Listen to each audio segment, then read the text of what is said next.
अस्सलाम वालेकुम, मेरा नाम डॉक्टर शफक अजमत है। आज की वीडियो में मैं बात करूंगी बच्चों की उन मेडिसिन के बारे में जो इमरजेंसी के तौर पे हमें घर में रखनी चाहिए, या अगर हम कहीं पे ट्रैवल कर रहे हैं तो उस वक्त हमारे पास लाजमी मौजूद होनी चाहिए। क्योंकि हर वक्त ना तो फार्मेसी खुली होती है और ना कोई ऐसी मतलब दिन होता है कि हमें फार्मेसी ओपन मिल जाए, या फिर कोई टाइम भी ऐसा हो सकता है जिसमें फार्मेसी ओपन ना हो। तो वो मेडिसिन जो हमें घर पे रखनी चाहिए वो आज मैं आपको इसके बारे में बताऊंगी। ये वो मेडिसिन हैं जो मैं आज आपको बताऊंगी, जो मैं अपने बेटे के लिए भी यूज करती हूँ और हर वक्त मैंने अपने पास रखी हुई होती हैं, ताकि जब भी कोई ऐसी इमरजेंसी हो तो मैं उसी वक्त फौरन दे सकूं। तो ये मैंने एक इमरजेंसी किट बनाई है, ठीक है, जिसमें मैंने वो मेडिसिन ऐड की हैं जो मैं आपको आज बताऊंगी। तो चलते हैं कि सबसे पहले अगर बच्चे को फीवर होता है तो हमें कौन सी मेडिसिन देनी चाहिए। ये दो मेडिसिन हैं, ठीक है, एक है कालपोल और एक है पैनाडोल। ठीक है, ये दो मेडिसिन हैं जो फीवर हो या इसके अलावा अगर बच्चे को कहीं पे पेन होता है तो ये एज अ पेन किलर भी काम करती हैं।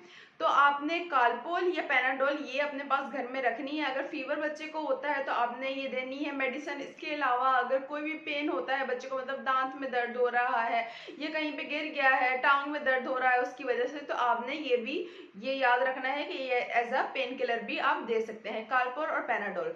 अब अगर बच्चे को डायरिया होता है यानी कि लूज मोशन स्टार्ट हो जाते हैं तो आपने फौरन सबसे पहले बच्चे को चीज देनी है, वो है ओआरएस का पानी यानी निमकोल का पानी देना है। इसमें आपने क्या करना है, एक जग लेके उसमें आपने 4 गिलास पानी डाल के और ये साशे हल कर देना है। तो उससे भी अगर बच्चे की नमकियात की कमी हो जाती है वो पूरी हो जाएगी। इसके अलावा डिहाइड्रेशन होने के चांसेस भी नहीं होते, क्योंकि इसमें जो होता है ऐसे नमकियात पाए जाते हैं यानी कि सोडियम और पोटेशियम पाया जाता है जो बच्चे की नमकियात की कमी को पूरा करने के साथ साथ उसको डिहाइड्रेशन से बचाता है। फिर उसके अलावा जो आपने इसमें डायरिया के दौरान जो मेडिसिन देनी है वो है ये जिंक वाली मेडिसिन, ठीक है ना। ये आपको काफी नामों से मिल जाएगी, जिंकोल के नाम से, जिंकेट के नाम से, डाइजिंक के नाम से, ठीक है। तो आपने ये लाजमी रखनी है अपने घर में, ये आपने बच्चे को देनी है।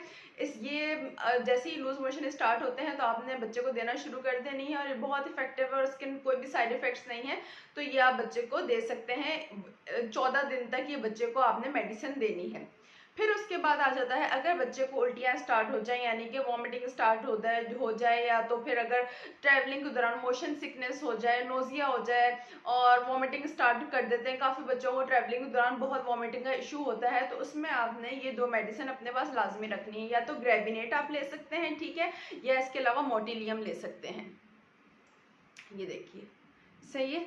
तो ये आपने दो मेडिसिन लाजमी अपने पास रखनी है। दोनों का एक ही काम होता है, दोनों उल्टी रोकने का काम आती हैं। तो जैसे ही बच्चे को अगर उल्टी का आपको लगता है कि बच्चे को उल्टी स्टार्ट हो गई है तो आपने अपने बच्चे को किसी भी खाने से पहले यानी कि दिन में 3 मरतबा, जैसे सुबह बच्चे को उल्टी हुई है, दोपहर के खाने से आधा घंटा पहले आपने अपने बच्चे को ये सिरप लाजमी देना है, ठीक है। 1 चम्मच ये देना है। जब आप ये मेडिसिन लेंगे भी तो उसके ऊपर डोजेज लिखी हुई होती है कि कितने साल के बच्चे को कितनी मेडिसिन देनी है आपने।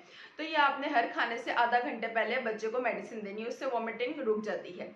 फिर उसके बाद आ जाता है अगर आपका बच्चा छोटा है और उसको पेट में दर्द होता है या उसको गैस का इशू होता है और वो रोता है, मतलब किसी तरह चुप नहीं होता, तो आपने ये ड्रॉप्स बच्चे को देने हैं, ठीक है। ये कॉलिक ड्रॉप्स होते हैं, ब्रिक के नाम से होते हैं, डाइगैस के नाम से होते हैं। काफ़ी कंपनीज जो होती हैं वो कॉलिक ड्रॉप्स बच्चों के लिए बनाती हैं। तो ये आपने लाजमी अपने बच्चे की मेडिसिन किट में रखनी है, ताकि अगर बच्चे को पेट में दर्द हो या गैस का इशू हो तो आपने ये मेडिसिन देनी है। एक तो ये हर्बल प्रोडक्ट होती है और इसके अलावा इसमें ऐसे इंग्रेडिएंट्स होते हैं जो गैस बच्चे की आसानी से खारिज हो सकती है।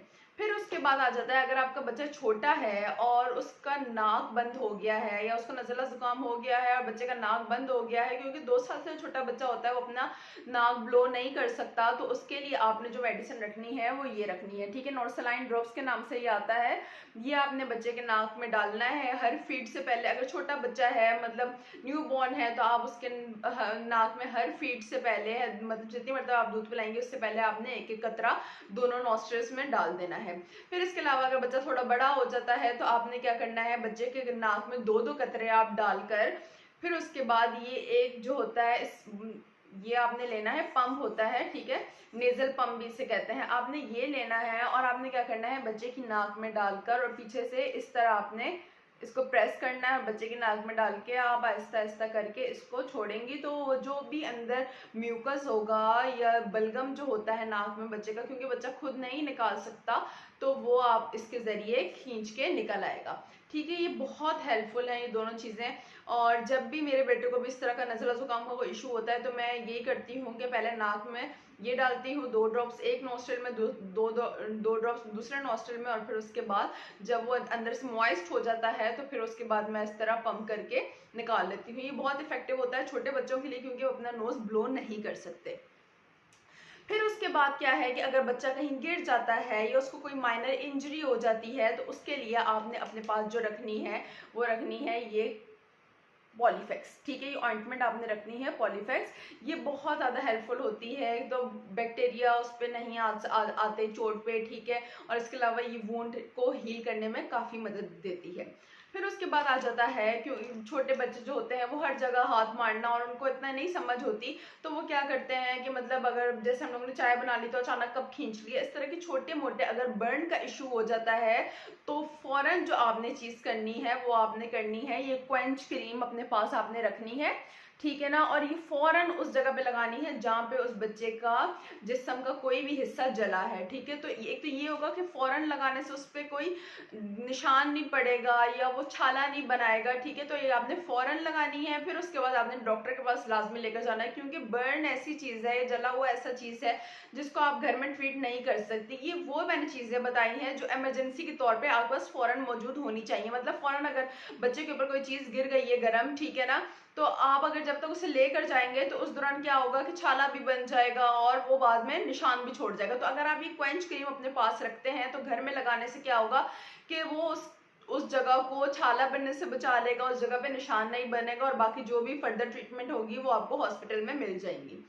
तो इसके अलावा जो आपने एक और चीज़ रखनी है कि मतलब बच्चे का फीवर हो गया है, अब आप कहीं ट्रैवल कर रहे हैं या आप घर में हो, आपको नहीं पता चल रहा कि बच्चा गर्म हो रहा है तो उसका कितना फीवर है, तो आपने ये थर्मामीटर अपने पास लाजमी रखना है। ये डिजिटल थर्मामीटर है। ठीक है, और ये इसमें ये आपने यहाँ से जैसे ऑन किया इस तरह करके, और फिर आप ये बच्चे के आर्म पिट में रख लें, और फिर उससे क्या होगा, यानी ये जो बगल होता है वहां पे रख लेंगे, और उससे क्या होगा कि ये बच्चे का जो थर्मामीटर होगा वो आपको रिकॉर्ड करके बता देगा जितना भी उसका टेम्परेचर होगा। तो ये आपने अपने पास लाजमी ये चीज़ें रखनी है। ये थी वो चीज़ें जो मैं अपने बेटे के लिए भी यूज़ करती हूँ इमरजेंसी के टाइम पे। ठीक है, घर में ये चीज़ें मेरे पास लाजमी मौजूद होती हैं। मैं कहीं ट्रैवल कर रही होती हूँ तो मैं उस वक्त भी अपने पास ये मेडिसिन लाजमी रखती हूँ, क्योंकि छोटे बच्चों को कुछ नहीं पता होता, कभी भी कुछ ना कुछ स्टार्ट हो जाता है। तो ये वो चीज़ें हैं जो आपने अपने पास लाजमी रखनी है। इनकी एक लिस्ट बना लें या ये चीज़ें आप नोट डाउन कर लें, ताकि अगर आपको कभी भी कहीं आने जाने की ज़रूरत पड़ती है तो ये आपके पास मेडिसिन होनी चाहिए, घर पर हर वक्त मेडिसिन होनी चाहिए। तो उम्मीद है आपको मेरी वीडियो पसंद आई होगी। अगर आपकी कोई भी क्वेरीज हैं तो आप मुझसे कमेंट सेक्शन में पूछ सकते हैं। मिलते हैं नेक्स्ट वीडियो में। बहुत शुक्रिया, अल्लाह हाफिज़।